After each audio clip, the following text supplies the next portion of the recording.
লাল শাড়ি পরে আছে, মাথায় ঘোমটা দেওয়া। আমি তো কিছু বুঝতেছি না, কে এই মেয়ে? ওর নাম সামিরা, ওকে আমি বিয়ে করছি। আজকে থেকে ও আমার সাথে এই বাড়িতেই থাকবে, মানে এই ফ্ল্যাটেই থাকবে। মিজান, তুমি বিবাহিত, আমি তোমার স্ত্রী, তুমি আমাকে বিয়ে করছো। আর তুমি তোমার স্ত্রী থাকার পর তুমি একটা মেয়েকে বিয়ে করে নিয়ে আসছো, আর তাও কিনা আমার বাবার দেওয়া ফ্ল্যাটে নিয়ে উঠছো। হ্যাঁ, তো তোর মতো এরকম কালো কুচকুচে একটা মেয়ের সাথে সংসার করা যায়? হ্যাঁ, আমি যে তোর সাথে সংসার করতেছিলাম এতদিন যাবত, এটা তো তোর সাত কপালের ভাগ্য। আর তাছাড়াও আমি তো তোকে বিয়েই করছি তোর বাবার ফ্ল্যাটের জন্য। এই ফ্ল্যাটটার জন্য তোর বাবা সমস্ত সম্পত্তি আমার নামে লিখে দিছে। এখন এই ফ্ল্যাট, বাড়ি, গাড়ি সব কিছু আমার নামে। এখন তো তোকে আর আমার কোনো দরকার নেই। আমি তোর মতো এরকম একটা কালো কুচকুচে বউ নিয়ে থাকবো, যাকে নিয়ে কিনা বাইরে পর্যন্ত বের হওয়া যায় না। ইম্পসিবল। শোন, তোকে আজকে সাফ সাফ একটা কথা আমি বলে দিচ্ছি, আজকের পর থেকে তোর সাথে আমি সংসার করছি না, মানে তোর সাথে আমার আর কোনো সম্পর্ক নাই। এই মুহূর্তে তুই এই বাড়ি থেকে বের হয়ে যা। আজকে থেকে এই বাড়িতে আমি আর আমার বউ সামিরা থাকবে। কি বলতেছো মিজান এসব? আমি এই বাড়ি থেকে বেরিয়ে যাবো? মানে আমি কোথায় যাব বলো? তুমি তুমি আমার গায়ের রং কালো বলে তুমি সবসময় বলতে জানো আমি বাসা থেকে বের না হই। এজন্য আমি চাকরিটা পর্যন্ত করলাম না। আমার বাবা মারা গেছে, ভাই দেখতে পারে না, ভাইয়ের পরিবারে কেউ থাকতে পারি না। আর তুমি যদি এখন আমাকে বাড়ি থেকে বের করে দাও, আমি কোথায় যাব, কার কাছে গিয়ে থাকবো? আপনি কোথায় যাবেন সেটা আপনার চিন্তা। আপনার মতো কালো ভূতের সাথে না আমি এক ফ্ল্যাটে অসম্ভব, একটা সেকেন্ডের জন্য থাকতে পারবো না। চুপচাপ এই বাসা থেকে বের হয়ে যাবেন। আর যদি ভালোই ভালোই বের না হন না, চুলের মুঠো ধরে বাড়ি থেকে বের করে দেবো। আহা, তুমি কেন চিন্তা করতেছো?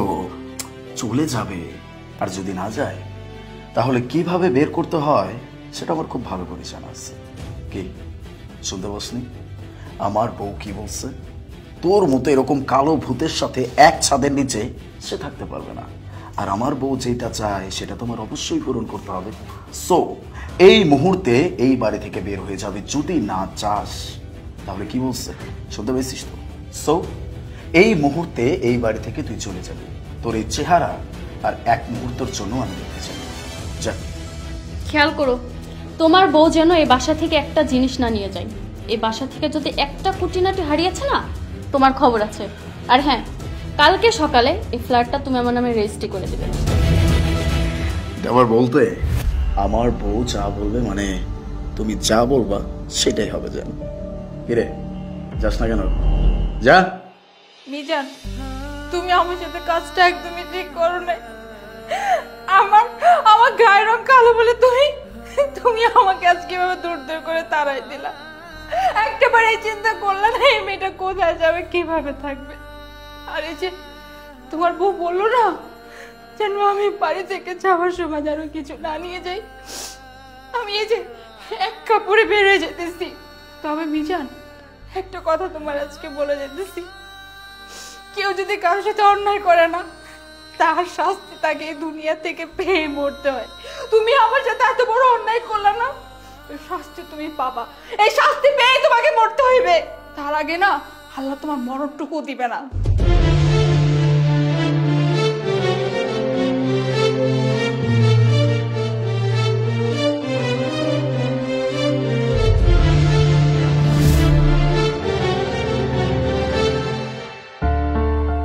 আচ্ছা ঠিক আছে, আমি কালকে বিষয়টা দেখছি। এক্সকিউজ মি ম্যাম, আমরা তো প্রতিদিন রেস্টুরেন্ট ক্লোজিং এর সময় কিছু অচেনা মানুষদের খাবার খাওয়াই, তাই না? প্রতিদিনের মতো আজকেও 3-4 জন লোক বাইরে দাঁড়িয়ে আছে। মানে আজকে কি ওদের বসতে বলবো না কেন চলে যেতে বলবো? না না, আপনি এক কাজ করেন, ওনাদেরকে টেবিলে বসতে বলুন আর খাবার দিতে বলুন, আমি গিয়ে সার্ভ করব। হ্যাঁ, যেটা বলছিলাম,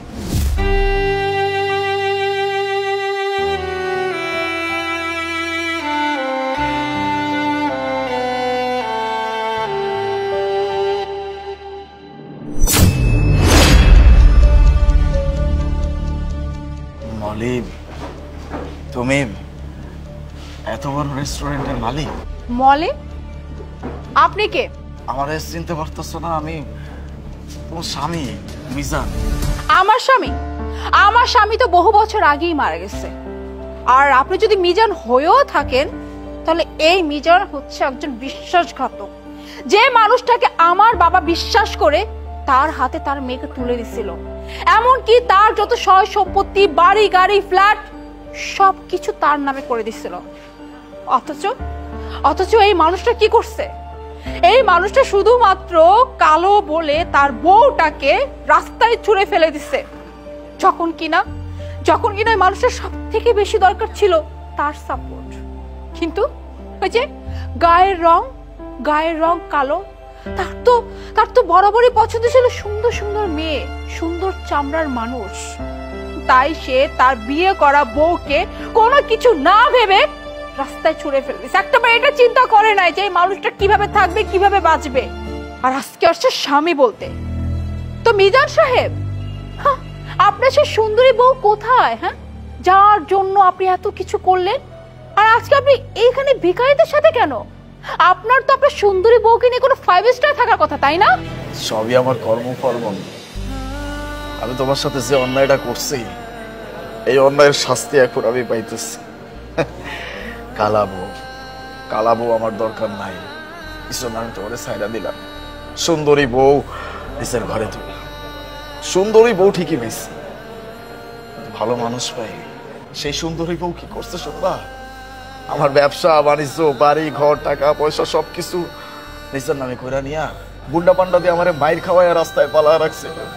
তারপরে সব কিছু বিক্রি কইরা দিয়ে নিজের বয়ফ্রেন্ডরা বিদেশে চলে গেছে। সহৃদয়বান ব্যক্তি আমার হাসপাতালে নিয়ে গেছে, তারপরে চিকিৎসার খরচ না দিতে পারার কারণে আমার রাস্তায় ফালা দিচ্ছে। তারপর থেকে আমি মানুষের দাঁড়ে গিয়া হাত পাইতা, কিছু খাওয়ান পাইলে খাই, পেলে খাইতে পারি না। আজকে ওরা সবাই মিলে আমারে এ জায়গায় নিয়ে এসছে। এ জায়গায় নাকি ভিখারিদেরকে খাবার দেওয়া হয়, কিন্তু এ জায়গায় এসে যে আমি তোমার দেখা পাবো তাও আবার এইরকম ভাবে চিন্তা করতে পারি নাই। তার মানে মিজান সাহেব, আল্লাহর বিচার আছে, তাও কাটায় কাটায় আছে, বিচার আছে, আর আল্লাহ আমার বিচার করছে। মলি, আমি আমার অন্যায়ের জন্য তোমার কাছে হাত জোর করে ক্ষমা চাচ্ছি। তুমি আমার মাফ করে দাও। আমরা কি আবার এক হইতে পারি না? যদি কি আপনি কি ভেবেছেন? হ্যাঁ, যে আমি আপনাকে ক্ষমা করে দিয়ে আবার আমার স্বামীর জায়গায় আপনাকে স্বামী হিসেবে গ্রহণ করব? কি মনে হয় আমি বেকুব? হ্যাঁ, আমার কি কোনো বুদ্ধিজ্ঞান বলতে কিছু নাই? আরে যে মানুষটা শুধুমাত্র গায়ের রং কালো বলে তার বউকে রাস্তায় ছুঁড়ে ফেলে দিছিল, সেই মানুষটাকে আমি আবার স্বামী হিসেবে গ্রহণ করব? এটা ভাবলেন কি করে? আপনি কি জানেন, আজকে যখন আমি আপনার চেহারাটা দেখছি না, আমার না ঘৃণায় বমি আসতেছিল। হ্যাঁ, আর আপনি বলতেছেন আপনাকে ক্ষমা করে দিব? আপনাকে তো আমি এই জন্মে কেন কোনোদিনও ক্ষমা করবো না, কারণ আপনি আমার সাথে যে কাজটা করছেন এটা আসলে ক্ষমার অযোগ্য। আর এই যে আপনি এখানে খাবার খেতে বসছেন না, হ্যাঁ, বিশ্বাস করেন আমি যদি আপনার পাতে খাবারটা না দিতাম তাহলে লাত্তি মেরে এখান থেকে বের করে দিতাম। কারণ আমার একটা নীতি আছে। হ্যাঁ, আমি যদি কারো প্লেটে একবার খাবার দিয়ে দেই, তার প্লেট থেকে খাবারটা সরাই না। আর একটা কথা শুনেন, আমি গরিবদের খাবার দিই, কোনো বেঈমানদের খাবার দিই না। চুপচাপ এই খাবারটাকে এখান থেকে বের হয়ে যাবেন। আর একটা কথা, আজকের পর থেকে আমার রেস্টুরেন্ট আশেপাশে যদি আপনাকে দেখি, তাহলে কাজটা কিন্তু ভালো হবে না।